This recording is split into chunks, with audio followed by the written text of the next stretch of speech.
ലീക്കൊക്കെ ഉണ്ടോന്ന് അറിയാൻ പറ്റുമോ? യൂസ് ചെയ്യുമ്പോൾ എന്തെങ്കിലും റിട്ടേൺ ചെയ്യാം.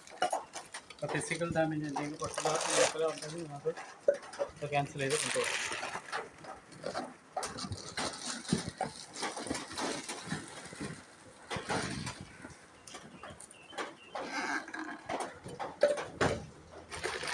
സമയത്ത് നമുക്ക് എന്തെങ്കിലും റിട്ടേൺ ചെയ്യാൻ പറ്റും.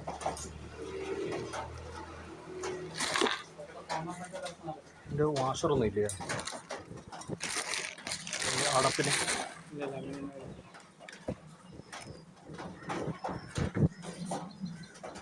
ഇത്രയേ ഉള്ളല്ലേ? Phone number